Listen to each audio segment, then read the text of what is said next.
Good day, dear friends. You're welcome to another episode of Friendship Tips. I remain Favor Folahon.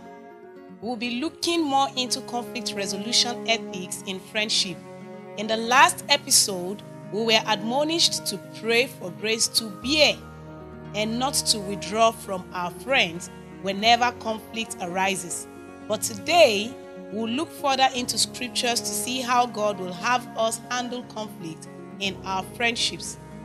Another thing to do in resolving conflict is to address it. Let us read Matthew 18:15-17.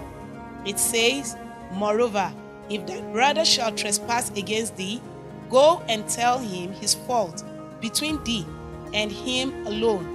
If he shall hear thee, thou hast gained thy brother.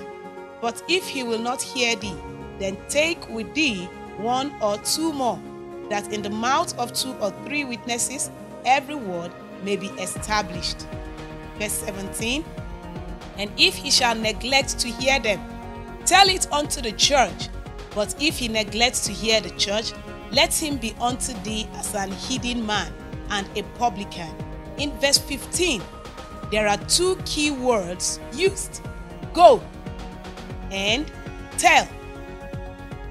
Taking the initiative to address conflict is a righteous response. Although it isn't easy for most of us, we rather withdraw and react in expressing our displeasure. But the Bible says go. So, go is a must. But knowing how to do so compassionately is very, very important. The truth is, if we don't address a problem, it will only get worse and express itself more terribly somewhere down the line. Once it is so heavy in our chest and we can't get it off, I think it is better to talk about it, because the more you think about the issue without acting, the more toxic it becomes. However, we do not want to address someone in such a way that we hurt them. We want to strike a balance between being assertive and getting your message across without becoming too aggressive. It is possible to address a matter compassionately. The following are skills to help us carry out this commandment. Number 1, don't wait for too long. The more we wait, the harder it becomes to address a matter. We may eventually lose interest or even the nerve to do it. 2, take a moment to sit and pray with your feelings.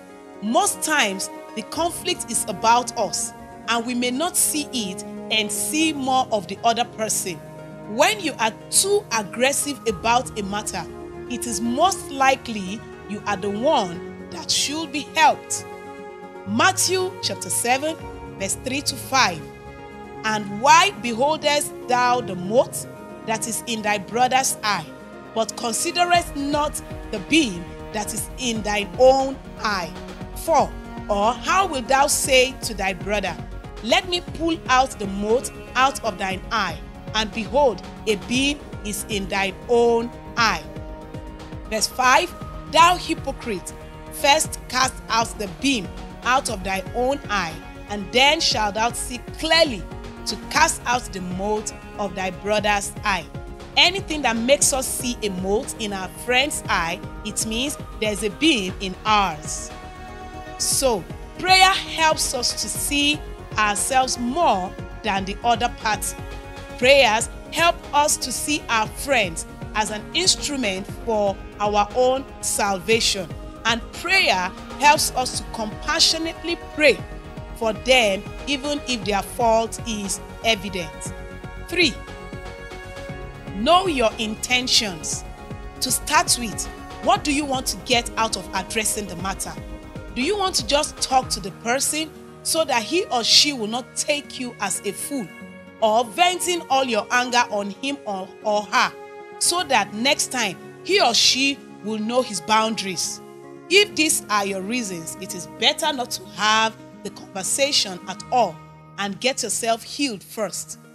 Desiring a restoration of peace should be the ultimate reason why we want to have a conversation at all. Romans 14:19 says, "Let us therefore follow after the things which make for peace, and things wherewith one may edify another." 4. Don't go for a surprise attack. It is good to ensure that your friend is open to have a conversation. Let them state that they are willing to discuss it. You can start by saying, "I've been thinking about something I would like to discuss with you. Will you be willing?" And you can further ask, "Is this a good time to talk, or we can fix a time?" Number 5, make it as non-confrontational as you can. If your friend gets upset in the course of the conversation, of course it's going to affect your relationship. So one way to do this is to talk to them normally. I mean, how you would in a regular day or at a regular time. Number 6, use "I feel" and "I understand" statements. Instead of accusing and putting the person on edge, express how you feel calmly without blame. This helps to guide the conversation in a more positive direction. Number 7, listen to what they have to say. Allow them to vent.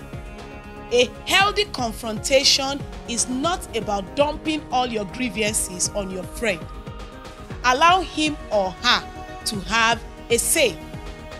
It is meant to be a dialogue, not a monologue. This will help him feel valued, heard, and participating rather than being seen as a perpetrator. Number 8, know that your friend may not get on board.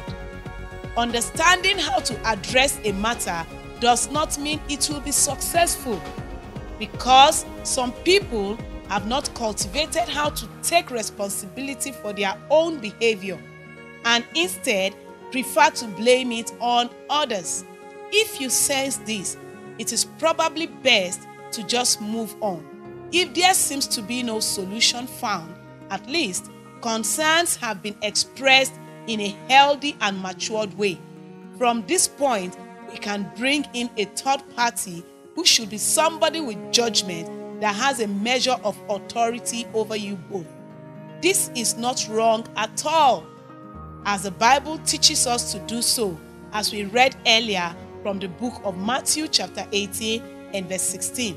"But if he will not hear thee, then take with thee 1 or 2 more, that in the mouth of 2 or 3 witnesses every word may be established." Thank you all for taking out time to listen.